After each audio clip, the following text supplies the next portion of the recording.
Iran आणि अमेरिकेदरम्यान सुरू असलेल्या युद्धामुळे संपूर्ण जगात तणाव निर्माण झाला आहे। अनेक देशांमधील परिस्थिती गंभीर बनली आहे। अशातच मध्य पूर्वेतील एक मोठी राजनैतिक घडामोड समोर आली आहे। डोनाल्ड ट्रम्प यांनी 5 दिवस इराणच्या ऊर्जा केंद्रांवर हल्ला न करण्याचा निर्णय घेतला आहे। त्यानंतर आता इराणचे एक उच्चस्तरीय प्रतिनिधी मंडळ पाकिस्तानकडे रवाना होणार आहे। पाकिस्तानच्या इस्लामाबादमध्ये इराण आणि अमेरिका यांच्यात चर्चा होण्याची शक्यता आहे। मात्र हे युद्ध संपवण्यासाठी इराणने एक मोठी अट ठेवली आहे। त्यामुळे आता संपूर्ण जगाचे लक्ष हे अमेरिकेच्या निर्णयाकडे लागले आहे। समोर आलेल्या माहितीनुसार इराणने आता अमेरिकेशी थेट चर्चा करण्यापूर्वी एक अट समोर ठेवली आहे। इराणला डोनाल्ड ट्रम्प यांच्या वक्तव्यांवर आता अजिबात विश्वास उरलेला नाही। अमेरिकेने त्यांची 3 वेळा फसवणूक केल्याचा इराणचा आरोप आहे। हे युद्ध थांबवण्यासाठी पाकिस्तान, सौदी अरेबिया आणि इजिप्त मध्यस्थी करत आहेत। या देशांनी ट्रम्प आपले आश्वासन पाळतील याची खात्री द्यावी अशी इराणची मागणी आहे।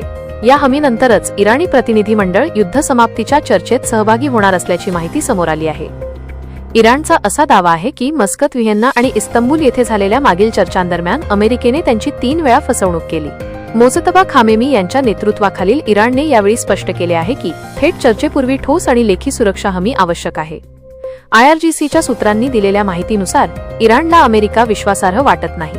त्यामुळे यावेळी ते थेट चर्चा टाळून पाकिस्तान, इजिप्त आणि कतारसारख्या देशांना संरक्षण कवच म्हणून वापरण्याचा विचार करत आहेत। इराणने या महत्त्वाच्या चर्चेसाठी पाकिस्तानची निवड केली आहे, कारण त्यांना पाकिस्तानी लष्कर आणि पंतप्रधान शहबाज शरीफ यांच्यावर मोठा विश्वास आहे। फील्ड मार्शल असीम मुनीर आणि ISI प्रमुखांसोबत होणाऱ्या गुप्त बैठकीत पाकिस्तान, सौदी अरेबिया आणि इजिप्त इराणसाठी आवश्यक संरक्षण कवच बनू शकतात का, हे ठरणार आहे। भविष्यात राजनैतिक अपयश आल्यास या देशांनी सुरक्षा जबाबदारी घ्यावी अशी इराणची अपेक्षा आहे। त्यामुळे इराणने स्पष्ट केले आहे की मध्यस्थ देशांनी ठोस आणि लेखी हमी दिल्याशिवाय थेट चर्चा सुरू होणार नाही।